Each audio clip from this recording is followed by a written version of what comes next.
Hello मेरे प्यारे viewers, कैसे हैं आप सभी लोग। आशा करती हूँ आप सभी लोग अच्छे होंगे। कहानी के लिए मेरे चैनल को सब्सक्राइब कीजिए, कहानी को लाइक और शेयर ज़रूर कीजिएगा और कहानी कैसी लगी प्लीज़ कमेंट बॉक्स में ज़रूर बताइएगा। कहानी को लेकर कोई भी राय या सुझाव हो वो भी कमेंट बॉक्स में ज़रूर दीजिएगा। तो शुरू करते हैं हम आज की अपनी कहानी।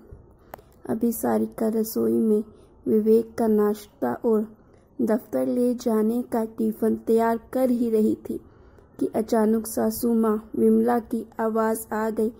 अरे बहू, लल्ला उठ गया है और रो रहा है, लगता है भूखा है।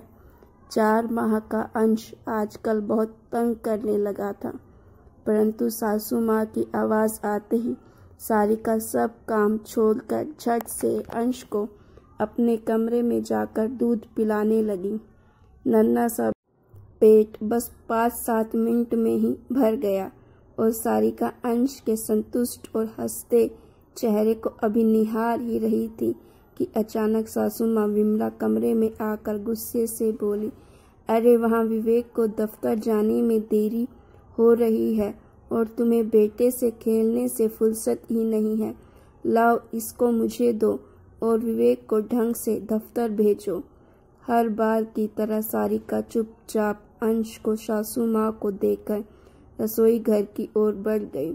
उधर सासू माँ अंश को लेकर ड्राइंग रूम में बैठकर पोते अंश के साथ खेलने लगी और साथ ही साथ अपने बेटे से बतियाने लगी। शारीरिक रूप से स्वस्थ सासू माँ यदि 5 मिनट रसोई घर का काम देख लेती तो क्या हो जाता, परंतु शायद बहू के आने के बाद जैसे हर सास रसोई घर का काम भूल ही जाती है या बहू के होते हुए काम करना अपनी तौहीन समझती है। बस ऐसे ही कुछ विचार सारिका के दिमाग में उमड़ घुमड़ रहे थे। उधर पेट भरा होने के कारण अंश भी अच्छे से खेल रहा था।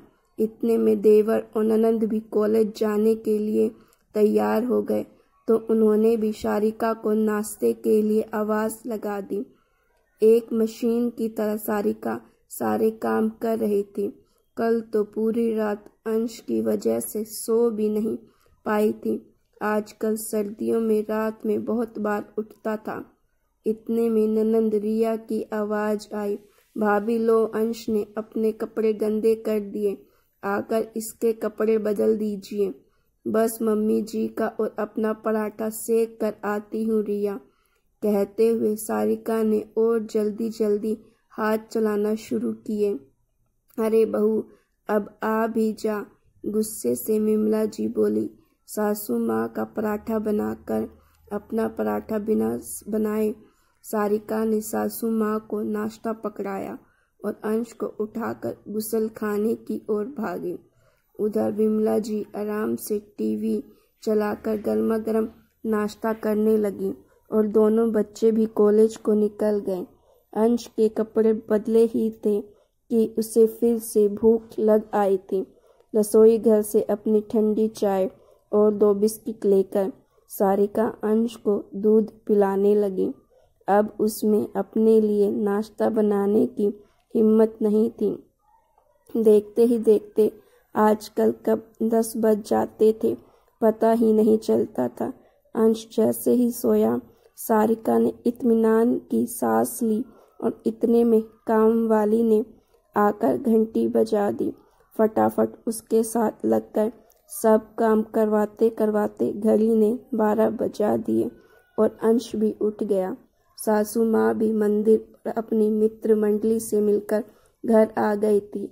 चल अब अंश की मालिश करके उसे भी नहला धुलाकर मुझे दे दो, सासू माँ ने आदेश दिया।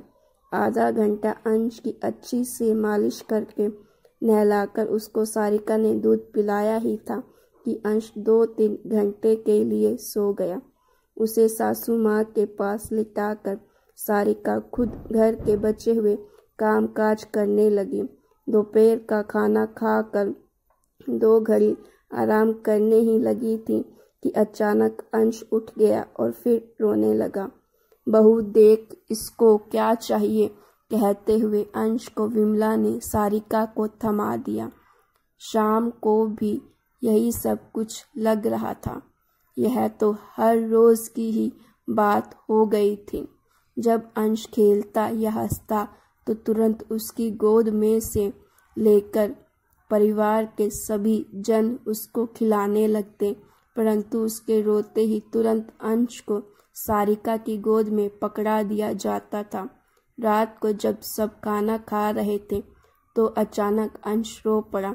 विवेक ने सारिका को उसको थमाते हुए कहा, इसको संभालो, हम लोग आराम से खाना खा लें।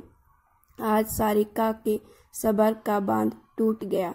4 महीने से यह सब कुछ चुपचाप देख रही थी। गुस्से में बोली, एक बात बताइए, क्या सिर्फ रोते हुए बच्चे पर ही माँ का हक होता है? जब अंश खेलने के मूड में होता है तो उस समय मैं रसोई घर में सबकी फरमाइश पूरी करती हूँ, और जैसे ही यह रोने लगता है तो इसको मेरी गोद में थमा दिया जाता है। आखिर मुझे भी तो मेरे बच्चे के साथ खेलने का मन करता है। ऐसा कब तक चलेगा?